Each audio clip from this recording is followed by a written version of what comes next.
বন্ধুরা, আরও একটি নতুন ভিডিওতে আপনাদেরকে স্বাগতম। আজকের ভিডিওতে আমরা আলোচনা করব কাতারের আমির Sheikh Tamim bin Hamad Al Thani সম্পর্কে। পারস্য উপসাগর তীরে খনিজ সম্পদের সমৃদ্ধ দেশ কাতার 1851 সালে প্রতিষ্ঠার পর থেকেই দেশটিতে রাজতন্ত্র কায়েম রয়েছে। 173 বছর ধরে দেশটির শাসক থানি পরিবার এখন পর্যন্ত 8 জন আমির কাতার শাসন করেছেন। হামাদ বিন খলিফার চতুর্থ পুত্র Sheikh Tamim bin Hamad Al Thani. তিনি জন্মগ্রহণ করেন 1980 সালের 3রা জুন কাতারের দোহায়। প্রাইমারির গণ্ডি পেরিয়ে শেখ তামিম পাড়ি জমান ইংল্যান্ডে Royal Military Academy Sandhurst থেকে 1998 সালে তিনি স্নাতক সম্পন্ন করেন। যুক্তরাজ্যের রাজপরিবারের সদস্য প্রিন্স উইলিয়াম এবং প্রিন্স হ্যারি ও এই প্রতিষ্ঠানের শিক্ষার্থী ছিলেন। স্নাতক হওয়ার পর দেশে ফিরে শেখ তামিম কাতারের সশস্ত্র বাহিনীতে যোগদান করেন। 2003 সালে শেখ তামিমের বড় ভাই শেখ জসিম বিন হামাদ সিংহাসনের দাবি ত্যাগ করেন। তখন তামিম বলে যান যুবরাজ এবং কাতারি সিংহাসনের উত্তরাধিকারী। এ সময় তিনি কাতারি সশস্ত্র বাহিনীর ডেপুটি কমান্ডার ইন চিফ নিযুক্ত হন। একই সাথে স্বাস্থ্য, শিক্ষা, পরিবেশ, খনিজ সম্পদ, তথ্য ও যোগাযোগ প্রযুক্তির মতো মন্ত্রণালয় ও সংস্থার প্রধান হিসেবেও দায়িত্ব পালন করেন। 2013 সালে পিতা হামাদ বিন খলিফা সিংহাসন ছেড়ে দিলে আমির হিসেবে অভিষেক হয় তামিমের। তিনি দেশটির রাজা এবং রাষ্ট্রপ্রধান, একই সাথে সশস্ত্র বাহিনীর প্রধান এবং সংবিধানের রক্ষাকর্তা। আধুনিক কাতারের রূপকল্প 2030 এর অন্যতম স্বপ্নদ্রষ্টা ও শেখ তামিম।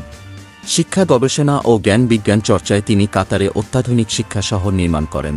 সংস্কৃতি ঐতিহ্য সংরক্ষণে তৈরি করেন কাতারের ন্যাশনাল লাইব্রেরি। পর্যটন শিল্পের বিকাশে নির্মাণ করেন অত্যাধুনিক লুসাইল সিটি। যোগাযোগ ব্যবস্থাকে আরও সহজ করতে 2019 সালে চালু হয় অত্যাধুনিক দোহা মেট্রো। শেখ তামিমের সময় খুলে দেয়া হয় হামাদ আন্তর্জাতিক বিমানবন্দর। দৃষ্টিনন্দন ও অত্যাধুনিক প্রযুক্তি দ্বারা সজ্জিত বিমানবন্দরটি সম্প্রতি বিশ্বসেরা বিমানবন্দরের তকমা পেয়েছে। রাজনীতি ও কূটনীতিতে বিচক্ষণ এই শেখ তামিম মধ্যপ্রাচ্য সংকট নিরসনে অসামান্য ভূমিকা পালন করছেন। তার দূরদর্শী নেতৃত্বে কাতারে এক টেবিলে বসে তালেবান ও মার্কিনীরা। অবসান ঘটে আফগানিস্তানের 2 দশক ধরে চলা সংঘাতের। হীরামতি হিসেবে শেখ তামিমের আছে বিশেষ খ্যাতি। তার প্রতিষ্ঠিত Oryx Qatar Sports Invest company Paris Saint Germain football ক্লাবের স্বত্বাধিকারী। শেখ তামিমের বিশেষ আগ্রহ আর প্রচেষ্টায় কাতার 2014 সালে সাঁতারের বিশ্ব চ্যাম্পিয়ন ও 2022 সালে ফুটবল আয়োজনের সুযোগ পায়। 2030 সালে এশিয়ান গেমসের আয়োজক Qatar. Tamim bin Hamad Al Thani বিয়ে করেছেন 3 বার। প্রথম বিয়ে করেন 2005 সালে তার চাচাতো বোন রাজকন্যা শেখা জাওয়ার বিনতে হামাদ আল থানিকে। সে ঘরে তার 4 সন্তান। 2009 সালে বিয়ে করেন রাষ্ট্রদূতের কন্যা শেখা মানা আল হাজারিকে।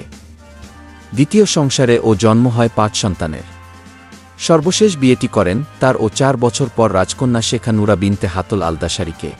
এই সংসারে তাদের রয়েছে 4 সন্তান, 7 ছেলে ও 6 মেয়ের জনক শেখ তামিম।